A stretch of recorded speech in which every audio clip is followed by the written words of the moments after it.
Começa agora o Meia Pantufa. Bom dia, boa tarde, boa noite, boa madrugada, pessoal! Todo mundo com os fones de ouvido porque tá começando o seu Meia Pantufa, toda terça às 5 da tarde no seu player favorito. Eu sou o Luiz Leão e tenho aqui, como sempre, de um lado o meu amigo Gustavo Azevedo. Bom dia, tarde, noite, madrugada, Gusta. E aí, assistidores e assistidoras de filmes e séries. E do outro lado também o meu amigo Lucas Abreu. Bom dia, tarde, noite, madrugada, Lucas. E aí, assistidores e assistidoras de clássicos contemporâneos. Old Boy, clássico do diretor Park Chan-wook, volta aos cinemas em uma edição remasterizada para comemorar seus 20 anos. Muito antes de Parasita conquistar o maior prêmio do cinema estadunidense e ganhar projeção global, o cinema coreano já fazia barulho em diversos festivais pelo mundo, particularmente com Old Boy nos últimos anos, atraindo a atenção do público para um diretor inventivo e uma história surpreendente. Mas o que dá a Old Boy toda a sua fama? Vale a pena assistir no cinema? Esse filme é realmente um clássico contemporâneo? Tudo isso e muito mais aqui no seu agregador favorito. Mas antes de começar, um aviso. Você já está seguindo a gente no seu player de podcasts? Aproveita que o episódio ainda está no início e clica em seguir. É rapidinho e você se torna o primeiro a saber sempre que o Meia Pantufa tiver conteúdo novo. E tem outra coisa bem importante. Se o seu agregador de podcast tem um sistema de avaliação, dá uma notinha boa aí para Meia Pantufa. Geralmente é um sistema de estrelas logo no começo do seu feed. Basta clicar no podcast e avaliar. Quanto mais avaliações boas, mais os agregadores distribuem o Meia para as pessoas interessadas. Mas chega de enrolação, vem com a gente discutir, debater Old Boy no Meia Opinião.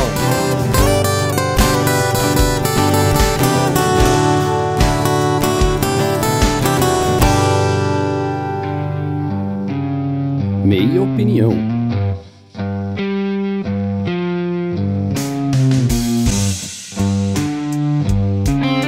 Em Old Boy, nós acompanhamos o Oh Dae-soo, que na verdade tem uns probleminhas com alcoolismo, aquela prisão bem americana, né? Apesar do filme ser coreano, aquela prisão americana de perturbação à ordem, sabe? Prender o cara porque ele tá meio bêbado, que tá enchendo o saco dos outros e tal. Quando a gente conhece ele dentro de uma delegacia. Parece bobo, mas inofensivo, bem bêbado, bem alterado. Depois de sair dessa delegacia, ele é raptado.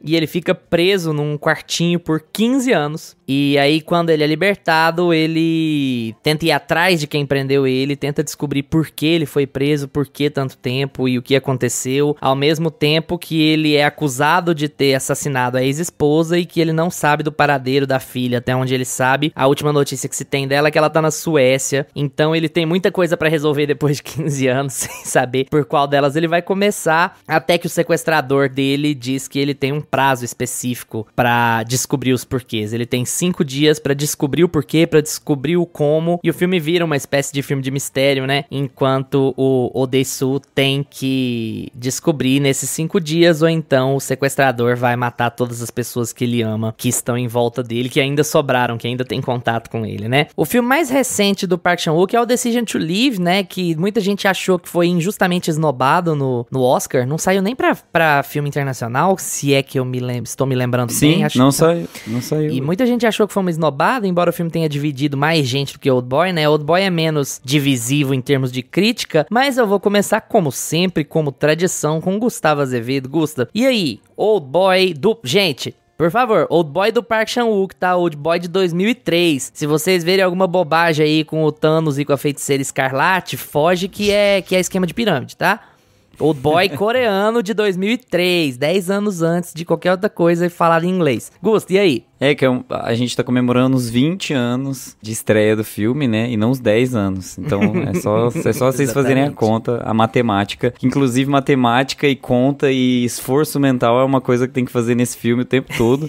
Porque e o próprio Oh Dae-soo, né? Ele é um telecurso humano, assim. É bizarro, é aquele filme das listas, assim, né? Filmes que vão explodir a sua cabeça, filmes que vão deixar o seu cérebro quente. Filmes com finais surpreendentes. Com finais surpreendentes, exatamente. E eu acho que acabou virando uma marca também, assim, né? Old Boy não é o primeiro longa, né? Do Park Chan-wook, a gente tem que ter essa ciência aí. Mas ele ficou muito consagrado por esse filme, foi, como a gente falou na introdução, Então, é um filme que foi muito premiado, assim, chamou muita atenção do público e da crítica. Então, foi o que deixou o Park Chan-wook famoso, e aí a gente começou a ter uma visibilidade muito maior também pro cinema coreano. Quando eu assisti Oldboy, eu comecei pela versão americana. Então, o Luiz criticou, falou mal, gritou com quem tá achando que é a versão americana, e eu comecei assistindo pela versão americana. Só que eu não lembro mais dessa versão. Graças a Deus, né? Porque o filme realmente tem muitas reviravoltas e muitas revelações importantes. E porque a gente pode simplesmente assumir de que se tem uma versão americana pra um filme de outra língua, ela é pior do que a original. A gente não precisa nem ter assistido. Como disse o abusador, quanto mais Woody Allen essa semana sobre a Marvel. Não vi, mas não gosto. Meio exatamente. Assim. Enfim, esse filme, Oldboy de 2003, foi a primeira vez que eu assisti e eu fiquei chocado, assim. É o tipo de filme que eu até falei em off pros meninos no grupo do WhatsApp, que ele é o tipo de filme que acaba e você fica calado. Você não consegue expressar nenhum tipo de reação, porque ele fala muito por si só. Ele é muito intenso, ele é um filme muito barulhento, ele tem muito a dizer. E ele é muito verborrágico, ele é muito violento, ele é muito expositivo, ele é muito megalomaníaco. Tanto as intenções dos personagens, quanto visualmente, quanto as técnicas de fotografia, a paleta de cores, as expressões dos atores, né, as atuações em si. Então é um filme muito grandiloquente, assim, ele é um filme que ele impacta por si só. E quando ele acaba, dá vontade de ver de novo. É uma obra que se encerra nela mesma. E ela precisa ser revisitada o tempo todo, sabe? Eu só não coloco como a pepita, assim, do Park Chan-wook, porque eu acho que The Handmaiden vem pra dar uma solidificada na carreira dele lá em 2016, pra colocar, assim, a cerejinha no bolo da carreira dele. Mas, com certeza, é o filme que leva o nome do diretor, né? Quando você pensa no Park Chan-wook, você já lembra automaticamente desse filme, porque ele realmente marcou uma década. Não tem como. A gente comenta muito sobre o começo da década de 2000 e de como ela trata dessas narrativas de... a gente fala bastante de Matrix, né? Que tem essas temáticas do cara que se vê aprisionado dentro de uma realidade e aí ele descobre o que é de fato a realidade, ele quebra os padrões, etc. Isso estava acontecendo no Ocidente, né? Esse tipo de narrativa estava acontecendo no começo dos anos 2000 no Ocidente. E lá no Oriente a gente tem, na Coreia do Sul, o Park Chan-wook fazendo esse filme que é intenso, também é sobre uma jornada de um cara que vai se descobrir, tentar quebrar suas próprias barreiras para conseguir vingança, sair da caixinha, né, quase que literalmente, tudo mais. Então, existe um paralelo muito grande com o que tá acontecendo no cinema do Ocidente para elevar Oldboy a um patamar que chegou, sabe? Por isso que eu acho que a gente tem tanta visibilidade de Oldboy nesse período, assim, por isso que a gente volta muito o olhar para ele. E também porque é um filme excepcional. Eu saí muito impressionado. Foi a primeira vez que eu vi o filme coreano mesmo. Quando eu assisti o americano, parece que eu não tive essa mesma impressão. Parece que eu tive uma impressão de qualquer outro filme. E aqui eu saí muito marcado. Eu quero rever o filme. Eu quero procurar no YouTube Entenda Oldboy. Eu quero saber o que aconteceu com essa experiência. Vendo Oldboy. Tem todas as características para ser um marco. Não é à toa, sabe? Que esse filme foi um marco. Ele é extremamente relevante e ele é muito bom. Esse filme é o do meio do que ele chama de trilogia da vingança, né? São o Mr. Vingança, o Oldboy e o Lady Vingança. Sim, os três filmes são meio... Eu acredito que não são conectados. Não posso falar porque não vi os outros dois. Lady Vingança é bem doido. Mas eles são... É a trilogia da vingança do Park Chan-wook. É legal, antes do Lucas falar, só apontar que o Park Chan-wook já foi citado, tendo dito que a coisa que ele mais odeia é despertar passividade no público. Ele não faz filme pra despertar passividade no público. Ele até falou, você vai ver um filme pra reagir passivamente a ele, por que você não vai pro spa? Eu não quero isso, eu não vou ter esse tipo de reação quando eu fizer uma produção. E isso é bem claro em Oldboy, né? Talvez essa seja uma das coisas que é mais clara em Oldboy. Nossa, porque totalmente. Passividade de Oldboy você não vai receber. E por nenhum elemento. Seja pela violência, seja pro contexto muito pesado, seja pela reviravolta que a gente não vai entregar aqui, caso você queira ir pro cinema. Mas assim, por uma série de fatores, ele nunca vai te deixar assistir ao filme passivamente. Você sempre vai ter uma coisa a dizer sobre aquilo. Isso é muito relevante quando a gente fala de cinema, né? Porque filmes causarem impressões nas pessoas é o motivo pelo qual eles têm que ser feitos segundo a lógica do Park Chan-wook e lógica da qual eu concordo também. Lucas, e aí, fala um pouquinho sobre Oldboy. Cara, eu também nunca tinha assistido, né, nenhuma das versões. Na verdade, eu descobri que eu nunca assisti nada do Park Chan-wook, além de Oldboy agora, né. Inclusive, eu terminei Oldboy e tô aqui, tava pesquisando sobre ele e, cara, eu preciso ver... Tem os 2 outros filmes dele que eu quero ver que estão na minha lista, né, que é o Decision to Live e o The Handmaid. Eles estão na minha lista aqui pra assistir tem muito tempo e acho que essa semana eu vou pegar pra ver, porque Oldboy me deixou muito, assim, querendo ver tudo dele. Cara, eu acho incrível como Oldboy, como o Park Chan-wook, ele consegue trazer muita originalidade e acertar em tudo que um filme do gênero tem que ter. Tudo que um thriller, um filme de vingança tem que ter, ele consegue acertar e ao mesmo tempo não parece mais um filme de vingança genérico dos anos 90. Porque ele tá saindo dos anos 2000 ali, seria bem fácil ele copiar um monte de coisa que já foi feita. Mas você sente originalidade na obra o tempo todo. Desde o começo até o final do filme. Ele tem um estilo próprio muito bem estabelecido. Ele é um diretor, assim, bem maneirista, né? Como a galera gosta de chamar o Brian De Palma. Eu sinto muito isso aqui em Oldboy, com o Park Chan-wook também. Ele tem umas trocas de câmera, assim, que vão te levando. Que dependendo do que ele quer causar, ele começa com a câmera manual e uns cortes mais secos ali na delegacia, por exemplo, quando a gente conhece o Odaisu, que ele tá bêbado. Mas aí ele tem aquele plano sequência do corredor emblemático, que é uma câmera fixa que vai só acompanhando ele ali na horizontal. Ele tem aquela cena do martelo que vai criando tensão, que tem todo aquele pontilhado, que, sabe, esses detalhes que vão deixando a obra maior mesmo, vão dando aquela cara de autoralidade mesmo. E ele constrói tensão, assim, perfeitamente no meio do filme. No começo do filme você já fica curioso, né? Tá, quem que é esse cara? Você já sabe, você lê a sinopse, você sabe que ele vai ser sequestrado, né? Mas você fala, tá, beleza, é um Zé Ninguém, vai ser sequestrado por quê? E tudo acontece de uma maneira muito misteriosa. Então, de cara, você já fica curioso, né? Querendo descobrir a trama, e a gente tá junto com o Odaisu aqui, né? A gente não sabe nada igual ele sabe tanto quanto a gente. Então a gente vai descobrindo as coisas da perspectiva dele, e isso vai deixando o filme cada vez mais tenso, né? Conforme ele vai descobrindo, a gente vai descobrir que nada faz sentido, né? Então vai ficando cada vez mais misterioso, cada vez mais... A gente vai ficando cada vez com mais curiosidade, querendo saber mais daquela trama, e as coisas vão se conectando muito bem, assim, não tem coisas que vão acontecendo por acaso, até o que a gente acha que estava jogado ali no meio do filme, a gente vai entender por que aquilo aconteceu. Então eu acho que ele tem um cuidado muito grande com o roteiro também. Além da parte estética do filme, que eu gosto muito, da direção, da fotografia, desses planos que ele usa, eu acho que ele acerta muito em como ele conduz essa história, porque ele tem o ritmo que ele tem que ter. Pra mim, esse filme não tem o que tirar nem pôr dele. Ele toma o tempo que ele tem que tomar pra contar a história, ele vai conectando as coisas, então o tempo que a gente acompanha o Odaisu ali preso em cativeiro é suficiente pra gente sensibilizar com o sofrimento que ele tá passando ali dentro, mesmo a gente não fazendo ideia de quem ele é, se ele fez alguma coisa que ele merecia estar ali ou não. E depois que ele sai dali, uma coisa vai levando a outra. Quando você vê, ele já tá numa trama ali que... Uma coisa que começou a me incomodar um pouquinho é que... Acho que isso acontece mais depois que ele sai do cativeiro. A trilha sonora, tem hora que tem umas batidinhas, assim, meio que começa uma música eletrônica. Aquelas músicas eletrônicas bem características, assim, começo dos anos 2000, que eles usavam muito. Sim, total. Tem uma hora que tem isso que me incomodou um pouco, assim. Eu achei que não combinou muito com o filme, mas depois também foi embora, isso aí virou detalhe. De resto, cara, eu terminei esse filme, assim, impactado, cara. Como ele vai amarrando tudo até chegar naquele final, cara. Nossa, e as atuações estão muito boas também. Então, pra mim, assim, tudo tá muito bem acertado aqui nesse filme. Cara, e a gente pensar que o Oldboy americano é do Spike Lee, você pensa assim, poxa, é pra... Sabe aqueles filmes que o cara faz por obrigação, porque ele tem que fechar contrato, porque ele tá devendo pra produtora? Tem muito essa cara, assim. Pô, Spike Lee virar e... Não, eu vou fazer um remake de um filme de 10 anos atrás. Só tem 10 anos. Gente, é inacreditável. Aquelas coisas... Isso é dívida.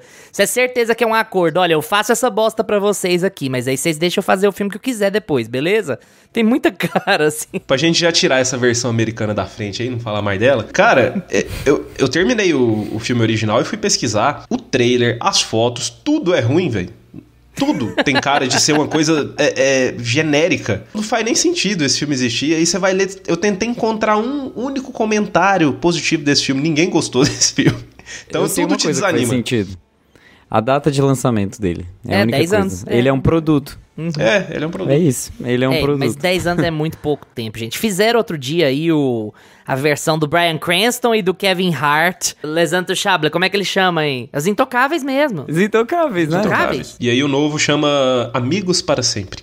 Deixa eu voltar então pra falar. Não. Puta que pariu. Enfim. Só pior. Tá, aí Amigos pra sempre. Que raiva. É sério isso? É sério, chamar Amigos Você para tá sempre. não, eu não sabia disso. É da Netflix, não é? Não é da Netflix, não. Eu lembro de ver na Gente Netflix, do céu. eu acho. Enfim, nossa, vamos. Nossa, E o Old Boy dispersar. americano, Old Boy americano chama Old Boy Dias de Vingança. Mas aí, né?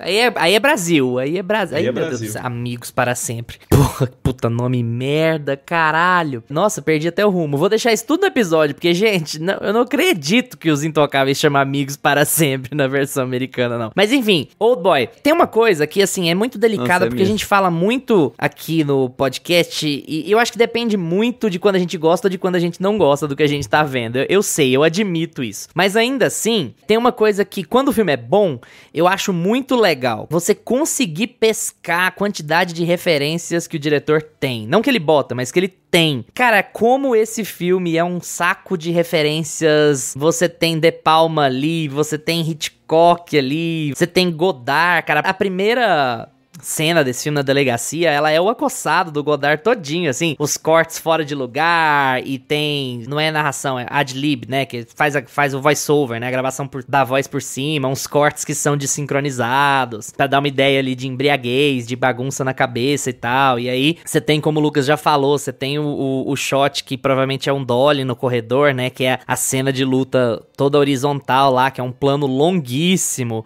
E aí você 2 compara com os planos cortados, sabe? Curtos da introdução na delegacia. Então, assim, o cara fez uma mistureba de estilos com todo mundo que ele gosta, com todo mundo que ele admira. E ele fez um filmaço, assim. Eu adorei esse filme, eu adoro esse filme, eu acho ele muito, muito bom. Eu acho ele muito característico também. Eu adoro quando a gente pega coisas que a gente olha e fala assim, cara, um americano nunca teria feito esse filme desse jeito. Essas nunca teriam sido as escolhas que um diretor americano faria, não importa qual ele seja. Eu fico muito feliz quando você olha cinema e o cinema respira cultura, sabe? O cinema respira exploração, estilo e pegada e sei lá, sabe? Quando ele evoca coisas muito diferentes, quando você presta atenção nas escolhas que o diretor faz e você acha elas incríveis, seja estilisticamente falando, seja narrativamente falando. Você pega uma história, um plot twist que hoje, 20 anos depois, pode até ser meio piegas e ele pode até ter uma análise meio assim, nossa, sabe? Sério Não mesmo? precisava,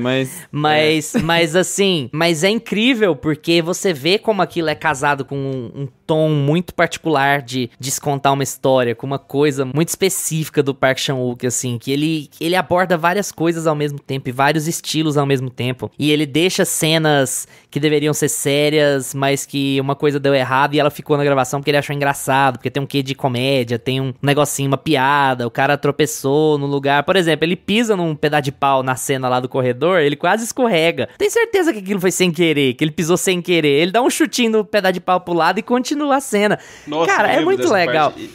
E eu adoro essas coisas, porque dá uma realidade, assim, pro negócio. Sim, pois é. E você tem uma mistura de fantasia, porque a briga do corredor, particularmente, ela é muito coreografada, ela é muito teatral, ela não tem não me dá uma sensação de briga de verdade, sabe? Você vê a coreografia funcionando, mas é muito boa, cara, é muito bonita, é muito bem feita, é muito foda, e tem essa coisa de teatro e ao mesmo tempo você tem essas pitadinhas de realidade, ele tropeçar, ele cair, demorar pra levantar, tem muita coisa, assim, muito bem feita, muito particular de como esse filme foi montado, sabe? Como ele foi feito, né? Tem uma coisa que começou me incomodando, mas conforme o filme foi acontecendo, eu mudei de opinião. Ele é muito fodão, né? Ele sai do quarto lá, ele ficou 15 anos lá, comendo mal. A única coisa que ele treinou foi socar numa parede não mexe, e ele já sai sendo o Goku. Ele já enfrenta todo mundo, ele já... Só que assim, beleza, ele apanha dos moleques na rua, na cena do corredor ele bate, mas ele também apanha. Só que aí você tem uma cena do elevador que ele nocauteia ali 6 caras, saem todos desmaiados. Então isso começou me incomodando um pouco, tipo assim, eram cenas muito boas de violência, de briga, de luta, mas falei, cara, tá, mas esse cara, ele é do nada, ele é o nosso grande herói, assim, ele não é um cara que apanha, que ele não vai quebrar um braço, alguma coisa. Só que é um outro detalhe que eu fui reparando, que o Park Chan-wook, ele vai trabalhando muito bem também. Ele tem cenas ali, ele vai nos moleques ali, ele apanha dos moleques, Mas ele tem muita raiva, né? Ele quer vingança, tipo, e você vê isso muito. Cara, eu sou da área da saúde, né? A gente estuda muito uma coisa que chama sistema de luta e fuga, né? Então isso... Eu adorei essa ponte. Tem umas coisinhas que vêm assim na cabeça... E tem um negócio que chama sistema de luta ou fuga. Quando alguma coisa acontece com você, meio que o sistema nervoso vai despertar um alerta. Ou você vai lutar ou você vai querer fugir. Basicamente é isso. E, cara, ele é um cara que tá com muita raiva, mano. Muita raiva. Ele quer vingança, ele quer fazer aquilo a qualquer custo. Ele ficou anos ali calejando a mão, dando soco. Então, isso fez eu mudar de opinião, porque ele constrói, o Park Chan-wook, ele constrói esse sentimento dele muito bem. De, olha, beleza, eu sou um cara comum que ficou trancado, mas eu vou até o fim, eu vou até onde eu puder, eu tô com muita raiva e eu quero descontar isso em todo mundo que aparecer na minha frente. Ele coloca isso em cena, assim, de um jeito que poderia ficar muito cartunesco, às vezes, mas que eu acho que combina muito com o tom dele. Até por isso que eu falo que ele me lembra o De Palma em algumas coisas, por causa desses maneirismos dele. Eu entendo, Lucas, mas eu acho assim, eu acho que é uma questão mais de estilo, sabe? Eu acho que de estilo de fazer cinema. Eu não teria problema com ele ser OP, né? Pra usar uma linguagem bem gamer, com ele ser overpowered, com ele ser mais poderoso que todo mundo. Não tem problema, porque o estilo do filme causa isso. Até porque o filme é um mistério. A ação, ela é parte da jornada dele, mas o objetivo é um mistério. É entender o porquê, é entender o como. Então, assim, como a questão não é descer o chefão na porrada, a questão é entender porquê, ele já sabe aonde o chefão tá na metade do filme. O cara se mostra pra ele, fala, ó, sou eu.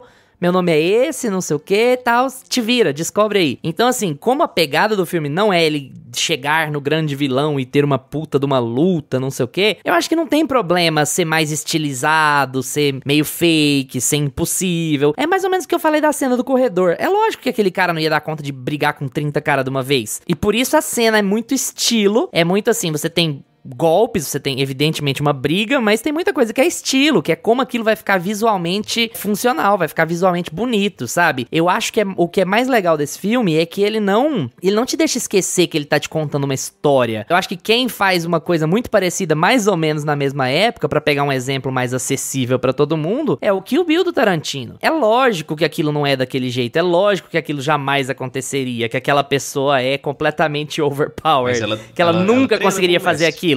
Mas a questão é a cena por trás daquele pano lá em preto e branco, a questão é a cena que é feita como anime, é a cena da briga dela com 100 caras e jorrar sangue, não sei o que. É muito pelo estilo também, e assim, às vezes cinema é pelo estilo mais do que pela verossimilhança, e eu acho que isso é legal, assim. Eu acho que isso faz com que o filme, vou usar o termo funcione, apesar de ser duvidoso, mas com que ele funcione em todos os aspectos, sabe? Quando ele quer ser meio cartoon, ele é meio cartoon, quando ele quer ser mais sério, ele é mais sério. Isso até justifica isso um pouco que você tá falando sobre ele ter essas alterações de humor. Na verdade, ele tem muita raiva, mas ele tem muita alteração de humor. Já viu que ele toma decisões e depois ele, no calor do momento, e no instante seguinte ele se arrepende delas, ele volta. Uma hora ele tá xingando, outra hora ele tá implorando. Ele faz isso o filme inteiro. Ele faz isso na delegacia no começo, ele faz isso no apartamento no final. Ele fica puto e no segundo seguinte ele tá pedindo desculpa, ele tá chorando, ele tá implorando. Depois ele fica puto de novo. Então assim, ele vai alternando muito, porque o filme dá muito a entender também, e aqui, teoria da conspiração, já é subtexto e não texto, mas o filme dá muito a entender que ele é esquizofrênico. E até a questão da medicação, do gás que jogam pra ele, de uma medicação que colocam nele. Amidô, eu acho que é Amidô que fala pra ele que, não, esse remédio é muito usado pra esquizofrenia. Então assim, o filme dá a entender um pouco de se tá rolando ou não, tá acontecendo ou não. O filme corta do momento da primeira hipnose dele pra quando ele já tá fora, então você não tem muita noção se aquilo é verdade ou não. Por isso você tem esse ar meio estilizado, algumas coisas parecem verdade, outras coisas não parecem, e aí você vai interpretar da maneira que você precisar. Se aquilo é uma viagem da cabeça dele, o quanto daquilo tá acontecendo ou não tá, sabe? Não, eu concordo totalmente com essa questão do estilo. O Park Chan-wook, ele acerta em tudo aqui. Adoro o que ele faz nas cenas de ação, nas cenas de violência. Até quando a violência não é mostrada, você fica muito... É uma coisa muito angustiante, toda a criação de cena dele. Mas o meu ponto no começo ali, quando eu comecei a sentir isso, não era nem falta de verossimilhança, mas era aquilo fazer sentido dentro da trama que ele tinha me colocado. Ao longo do que a trama vai evoluindo, aquilo faz sentido pra mim. Então isso deixou de ser um problema pra mim. E sobre a cena da hipnose, cara, eu gosto muito do que ele faz ali, né? Ele começa com uma hipnose e é uma coisa que a gente sabe que não é real, que tá acontecendo na cabeça dele. E quando a gente percebe, a gente já tá numa coisa ali que peraí, isso aqui é real já? Não é? Ele joga a gente nessa dúvida, né, pro que vai ser o resto do filme todo, né? E assim, se fosse um americano fazendo, ia ser uma bosta, a gente ia dar risada, falar assim, sério que vocês vão botar hipnose aqui no meio desse rolê? Mas lá funciona. Por conta de toda essa estilização da história como um todo, né? De como ela tá sendo contada. Eu acho que você gosta, Luiz, principalmente, e o Lucas estranhou. Lá porque vem. Eu tenho minhas teorias. Se você tem a sua teoria da conspiração, por que eu não posso ter a minha? Começa com David. Porque ele é um diretor que flerta muito com o surrealismo e o Luiz é uma pessoa que gosta muito do cinema surrealista e o Lucas talvez não seja tão... e o Lucas talvez não seja tão adepto a esse tipo de cinema, né? Então, assim, o Lucas corre de Cronenberg, né? Vocês têm que sempre lembrar disso. Então, assim, o que eu acho, assim, não querendo ser o arauto da verdade, né? De querer ser o... Eu acho que os dois estão certos, sabe? A gente nem tá discordando, ele nem tá falando uma coisa oposta da minha. Mas é só pra pôr... completamente com o Luiz. É só pra pôr a briga em pauta, entendeu? Brincadeiras à parte, ele flerta, assim, com esse surrealismo. E não é à toa, eu fiz até uma listinha aqui das cenas... De 5 em 5 anos tem um filme surrealista que é o marco do... Não, esse aí, pra quem de 10 em 10 tem querendo saber essa piada, vai ouvir o episódio anterior que eu delimitei, já expliquei porque Talk to Me é o filme do ano. É uma piada que precisa de contexto, né? Você tem que ouvir o episódio anterior, igual a Marvel. É o Meia Pantufa Cinematic Volta lá, Universe. maratona Meia Pantufa. Mas assim, eu até passei aqui os marcos do filme, que são os marcos surrealistas, digamos assim, e que são, inclusive, nos 30 primeiros minutos, 40 primeiros minutos ali do filme, que deixaram, pra repetir um termo, que deixaram marcas pra sempre e que canonizaram Old Boy como um filme, assim, atemporal, né? Porque essas cenas surrealistas são icônicas, gente. Não tem como você falar que você não viu ali numa lista, num livro de cinema, alguma coisa do tipo. Que é a passagem de tempo dele na prisão. Isso é, assim, reprisado em vários lugares. A gente tem ele saindo da mala no topo do prédio ali na grama, que é uma cena bem surrealista também, bem icônica, bem, tipo, por que teria grama no topo do prédio e ele tá ali, entendeu? Tá tudo atrelado a uma memória e tudo mais. Tem a cena dele comendo polvo vivo, né? Nossa...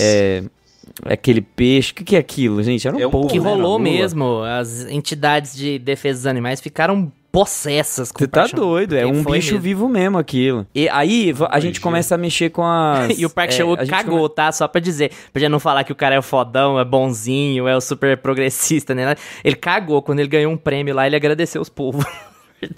Não, você tá doido. E aí essa mistura de gêneros também acaba trazendo um pouco de confusão de como a gente deve interpretar o filme, e aí ele se torna cada vez mais surrealista por esse nível, assim, de entrada de gêneros diferentes, que é um pouco o que o Luiz falou de Kill Bill. Old Boy é um mangá, né? Ele foi inspirado numa história que é um graphic novel, assim, um mangá. E aquela entrada, por exemplo, do vilão pra explicar a trama e a exposição do filme, né? O texto é muito expositivo, o filme todo. Aquilo ali é uma referência ao material fonte, mas o restante do material não tem necessariamente ligação com o mangá, então tem muita referência, como vocês mesmos falaram, de De Palma, tem uma pegada De Palma, assim, que é muito visível. Então você tem cenas de ação que são extremamente caóticas e você fala assim, gente, eu já vi isso em Kung Fusão, mas não é... Não é bem Kung Fusão, é tipo... O Tsubasa lá naquele 3 dias pra... futebol lá. Futebol clube, Kung Fu Clube, Futebol Clube.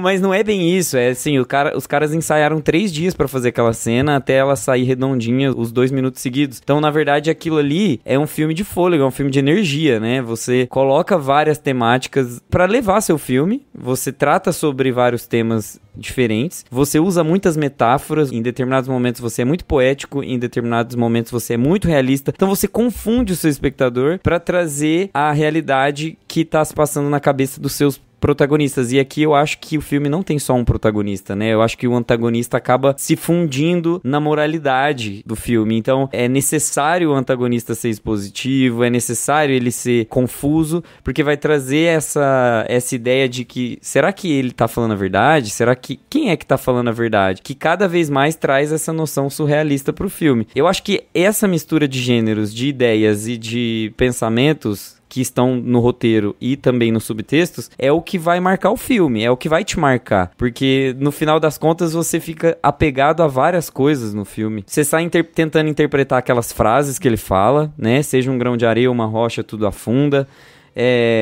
Qual outra coisa que ele fala? Água mole, pedra dura. Chore, pedra dura, embora sozinho. E chorar sozinho, embora eu não passe de um animal.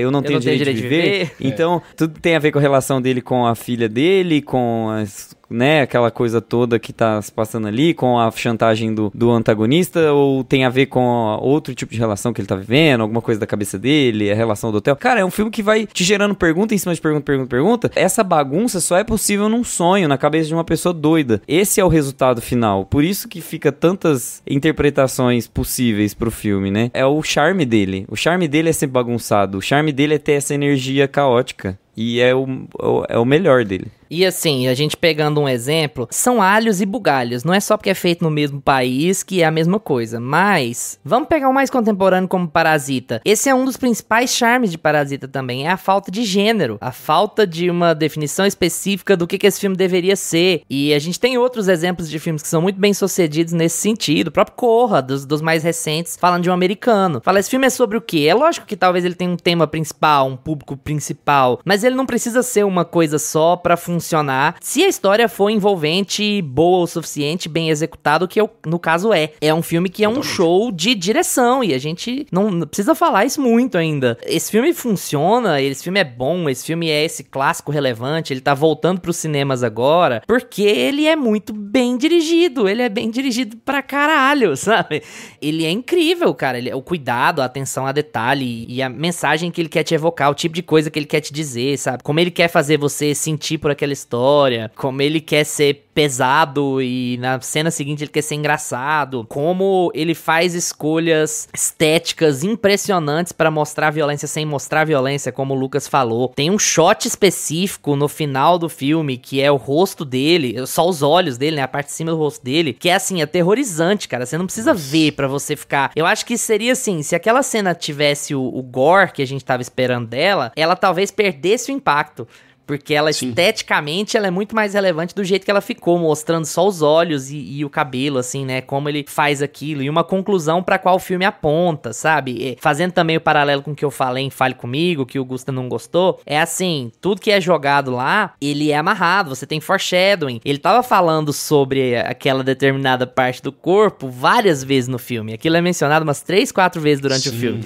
E aquilo tá te dando um indicativo de, olha, se você estiver prestando atenção, você vai sacar o que vai acontecer aqui, você vai ser recompensado por isso. E você sabe, porque é brutal e é assim, um filme profundamente depressivo no fim das contas. Tem essa poesia desse... Nossa, é horrível. Desse agridoce, né? A menina vai viver bem e tal, e ele vai dar um jeito de viver de alguma forma, mas assim, a conclusão do filme é cruel e pesada e você fica tentando entender o senso de justiça daquilo, porque com você acompanhando seu protagonista, você sente que ele foi profundamente injustiçado. E assim, até no fim das contas, você sente que ele foi profundamente injustiçado, porque, né, vamos combinar, é o tipo de coisa que a adolescência, armado, né? Um adolescente faria exatamente o que ele fez, e ele toma...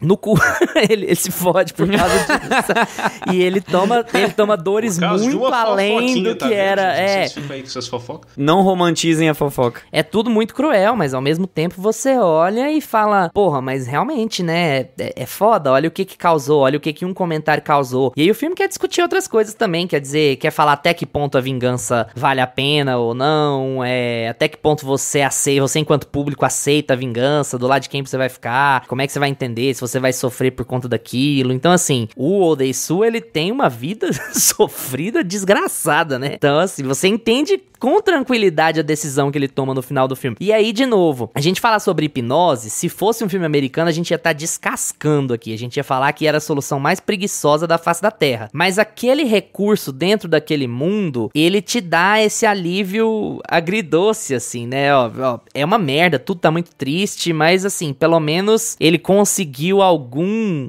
esquecimento, né? Ele conseguiu apagar um pouco das merdas que aconteceram com ele. Então aquilo te deixa... Você sai do filme e fica meio olhando pra tela, assim, né? Pensando... Cara, mas ainda assim fica aquele incômodo, né? Tipo assim, eu achei que ele ia apagar de outra forma. E aí você fica, nossa, meu Deus, cara.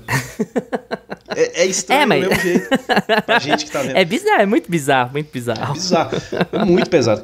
O Luiz estava falando sobre o senso de justiça, né, desse filme, como a gente fica meio sem saber, né, se aquilo foi justo, né, quem foi mais injustiçado ali. E pra mim esse filme, eu terminei ele com a sensação de que ele é um filme muito sobre consequências, coisas que vão acontecendo e suas consequências, sejam pesadas o quanto forem, e nem sempre vai ser justo, nem sempre vai ser injusto, elas só vão acontecer. A gente acompanha, né, o Odaisu, e a gente tá tão perdido quanto ele no filme, né, até chegar ali no encerramento mesmo, no terceiro ato, mas no fim das contas meio que você nem tá torcendo pra ele no final mesmo. Você só quer saber o que vai acontecer, você só quer saber como que aquela situação toda vai se resolver pra todos os lados. Então é um filme que ele não te deixa ali torcer pra ninguém, são pessoas muito ambíguas, não tem ninguém bom, ninguém mal ali, são só pessoas que estão tentando resolver os seus problemas e se vingar ali, e as consequências vão aparecendo.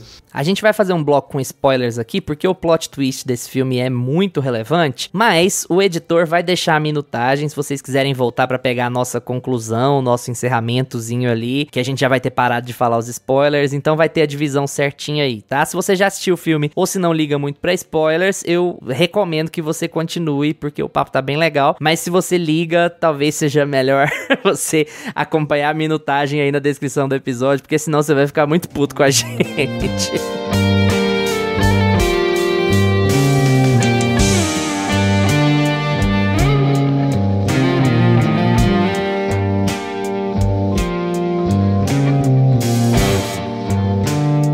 Vamos lá, né? O plot twist é o seguinte: o nosso protagonista, quando ele era adolescente, ele viu um amigo dele ali, né? Ele tava no colégio. Nem era amigo, ele um conhecido. Dos dois lá. Ele não conhecia nenhum dos dois. Ele viu ali uns conhecidos de colégio transando num lugar escondido lá da escola. E aí ele vê esses dois transando, e aí ele conta pra um amigo dele, ele fala não conta pra ninguém, e ele conta pra todo mundo e todo mundo fica sabendo. Então ele é responsável por entregar meio que, tipo, a vida sexual de uma menina que supostamente era virgem e tinha toda essa aura, assim, né, da castidade e tudo mais, que não podia. E aí, a partir desse momento, essa menina, ela fica muito exposta, ela vira alvo de chacota, alvo de fofoca, e ela decide tirar a própria vida, ela decide se jogar de uma ponte, e o irmão dela, que era fotógrafo, segura ela pelo braço, mas não consegue segurar, e ela se joga e morre. E aí, a missão desse irmão dela, que viu ela morrendo, é se vingar do cara que contou a fofoca. Ou seja, é muito bizarro, porque é uma coisa tão aleatória, né? É tão... você mais ou menos aleatória, né? Porque você não contou o principal problema dessa situação, né?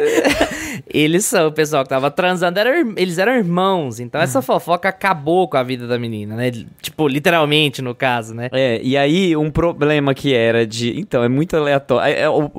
A premissa é aleatória, o fim é aleatório, mas tudo faz tanto sentido dentro da trama que é muito foda. O que começa com incesto vira o plano desse irmão pra se vingar desse cara que contou a fofoca. Então o plano dele é se vingar desse cara fazendo com que ele cometa um incesto. Então ele espera que ele tenha filhos, aí esse cara tem filhos, ele tranca esse cara numa sala, libera esse cara e faz ele transar com a própria filha. E aí, quando ele transa com a própria filha, ele descobre, né? Ele arma uma arapuca ali pro cara descobrir que ele transou com a própria filha. E aí, quando o nosso vilão, nosso antagonista, consegue concretizar o plano dele, ele se mata porque ele já não vê mais sentido depois da vingança. E o nosso protagonista, ele prefere esquecer, que era o que o Lucas e o Luiz estavam falando. Ele prefere esquecer e ele passa por um processo de hipnose pra esquecer que ele passou por todo aquele processo. Seja os 15 anos de prisão, seja o incesto que ele cometeu com a filha dele, etc. e tal. Então ele acaba sobrevivendo e fica esse agridoce pra gente ter que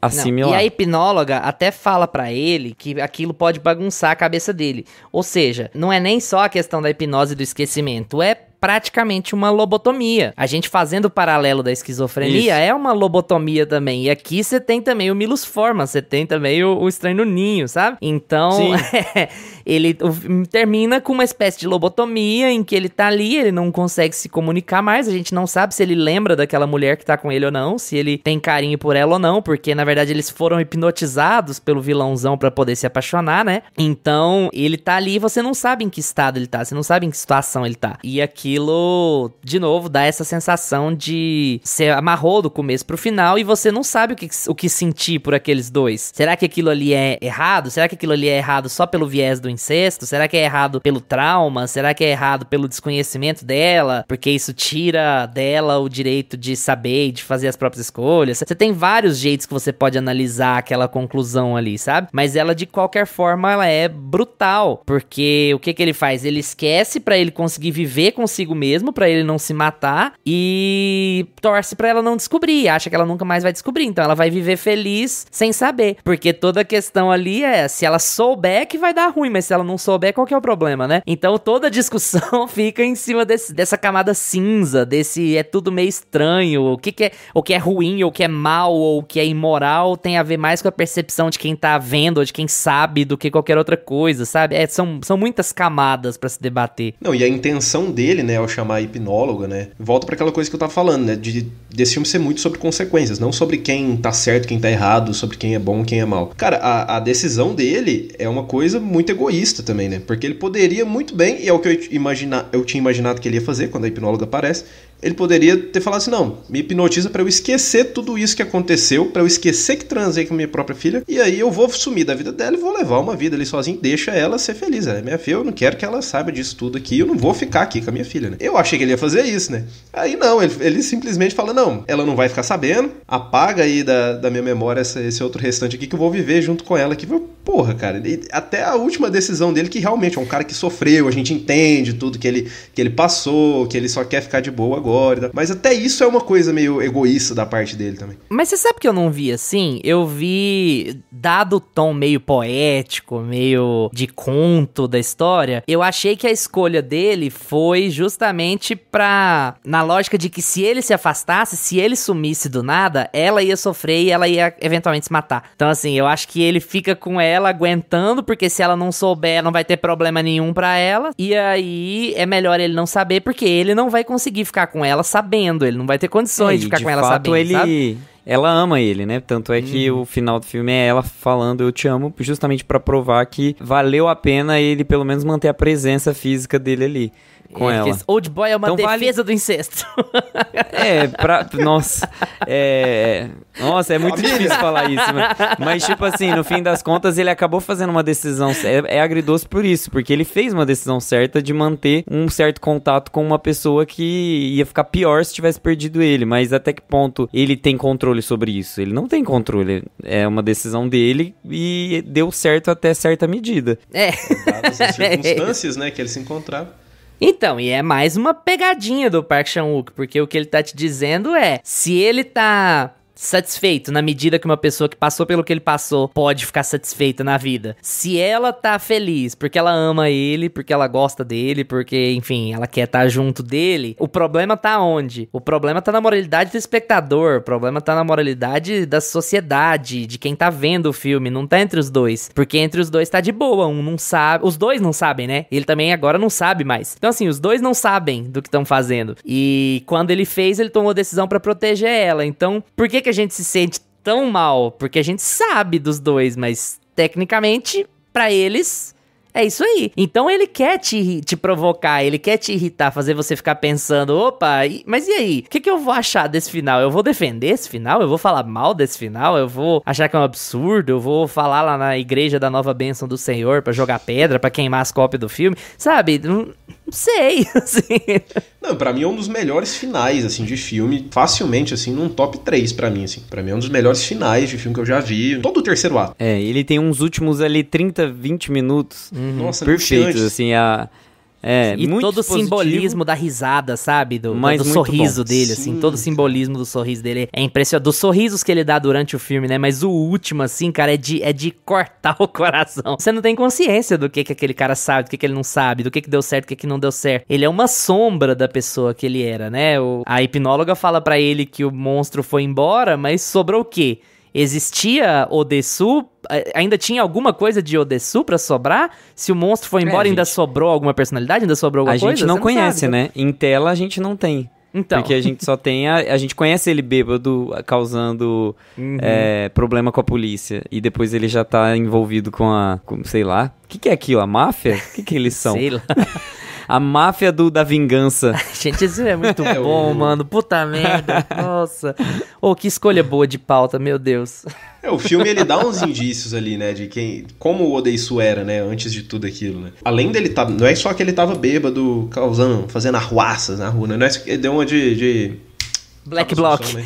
Quebrando vidraça de banco. Tem que ficar preso mesmo, 15 anos. Não é só isso, mas ele dava um perdido na esposa. Ele ligava pra filha bêbado, tipo assim, fui trabalhar, não voltei pra ver minha filha. Então meio que ele deixava a família de lado. Dá a entender que ele não era um bom pai, né? Aquele telefonema, o amigo dele tentando tirar ele dali, tentando ajudar ele. E os flashbacks que a gente tem quando ele é mais novo, né? Também dá a entender que ele era um mala. Ele era mala, né? Ele sempre Então, eu adoro as nossas hesitações e na hora de editar o episódio eu vou deixar elas todas, porque o filme quer causar isso. Ele quer que você tente entender qual é a moral dele. Talvez ele não tenha uma moral específica, ele tenha várias. O que eu deveria pensar, o que eu deveria falar aqui? Você nunca sabe pra valer, assim, como é que você vai levar isso? Você fica com aquele... Acho que foi o Luiz que falou, aquela sensação agridoce mesmo. Porque você vai conhecendo o Odeisu antes de tudo que ele passou, e você vê que ele era um cara mala, mas o cara mala merecia passar por tudo aquilo que ele passou. E você ao mesmo tempo entende o sofrimento lá do vilão, né? De perder a irmã, de todo o caso que eles tinham e tudo mais.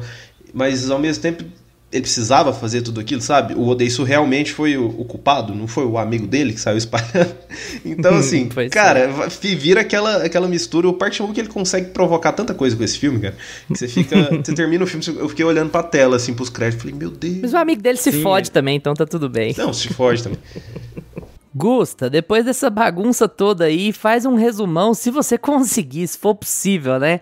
De Old Boy, o que você achou? Então, vamos lá. Eu acho que ninguém vai falar mal desse filme, né? Eu não tenho palavras negativas. Eu sabia que esse filme ia ser muito bom, porque as pessoas que me indicam esse filme são sempre pessoas confiáveis, de muito bom gosto, de muita boa índole, não tem um piercing, idôneas. Então eu acho que assim, eu já tinha uma sensação muito positiva com esse filme, e eu não tinha desgostado da versão americana, não, quando eu assisti lá pela primeira vez. A impressão que ficou era que não tinha me marcado tanto, mas também não foi um filme que eu odiei, sabe? A gente vai ter que revisitar, talvez, e fazer um especial remakes americanos. Nossa, ia ser muito bom, né? Como que é o nome do Intocáveis que você falou? Entre Amigos? Amigos para sempre. Amigos para sempre. Eu acho que não vai ter esse episódio tão cedo. Mas, enfim, o que eu mais gosto de Old Boy, eu acho que é a complexidade narrativa. Porque quando a gente pega filmes desse calibre, a gente quer ver mistério, né? A gente quer ser enganado pelo filme. E o filme vai enganando a gente a cada momento que passa. Então eu acho que uma das coisas que eu mais gosto é essa complexidade narrativa e também a complexidade dos personagens em si, porque você nunca entende necessariamente o que aquela ação dele significa e o que a contra-reação, né, a reação dele em si com aquele outro personagem, seja a Mido, seja o nosso antagonista, vai significar no fim das contas. O ponto alto pra mim é essa complexidade. E além de tudo, ele traz muitas questões, né, um filme que... O Park Chan-wook, ele é formado em filosofia, a gente não falou no episódio, mas ele tem essa pegada meio questionadora. Não é à toa, ele tem uma formação mais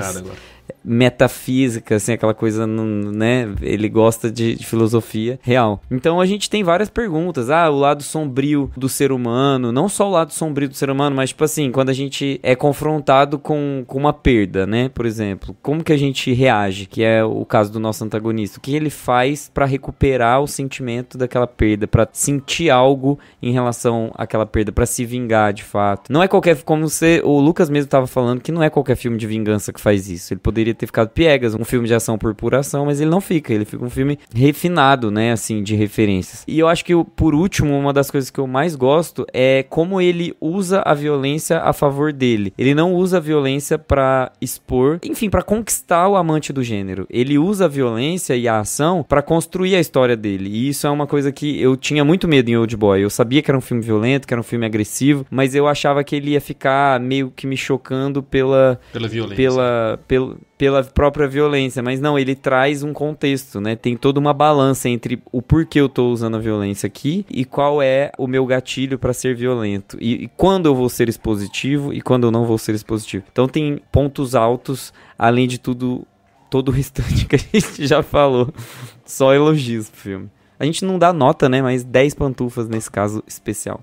Lucas. Aqui também não tem como dar menos que isso. Então, se fosse pra dar nota, seria 10 pantufas também. 5 estrelinhas lá no Letterboxd a gente vai dar. Mas, cara, esse filme pra mim é incrível. O que o Park Chan-wook faz aqui é tudo isso que o Gusto tava falando. De quando ele mostra violência, quando ele não mostra violência. Nada tá ali por acaso. É o que eu mais gosto nesse filme. Desde tudo que vai se conectando ali no caminho que o Odae-soo vai percorrendo, até os personagens que estão inseridos ali, que lá na frente você vai vendo que ele não conheceu aquela pessoa à toa, ele não foi naquele lugar ali à toa. Toda essa conexão, e ao mesmo tempo, não é que é aquela coisa novelesca, né? Porque quando a gente fala que é tudo conectado assim, fica parecendo aquilo. Mas é tudo muito amarradinho. O Park Chan-wook, ele acerta muito bem assim, o ritmo da história que ele quer contar. Tem uma cena que ele vai arrancar um dente de um cara que ele tá torturando pra pegar uma informação com um martelo, que a câmera foca bem no martelo, começando a tirar o dente sangrando. Eu fiquei imaginando, cara, como que o Park Chan-wook filmou isso, mano? Como que ele fez essa cena? E depois ele já não mostra. É perigoso ele ter tirado o dente da pessoa mesmo e ter falado assim, um abraço pros dentistas. Porque né? começa a sair o sanguinho ali na hora, né? Então, cara, é tudo... Você vê que tem um cuidado muito grande aqui com a direção do filme. Todos esses elogios que a gente fez à fotografia do filme, como ele usa planos tão diferentes, dependendo do que ele quer causar, dependendo da tensão que ele quer construir. E é por isso que esse filme tem tantas cenas icônicas, né? E não só cenas icônicas, ele tem uma história que te deixa reflexivo, pensativo. Não é sobre bem e mal, é sobre consequências, é sobre, né, o lado sombrio do ser humano, até onde as pessoas vão, né, por determinados motivos para conquistar aquilo que elas querem, ou então para tentar simplesmente apagar uma dor. O filme te deixa várias reflexões. Pra mim ele acerta em tudo, desde da estética, da direção, até o impacto que ele causa, não só com a história, mas visualmente.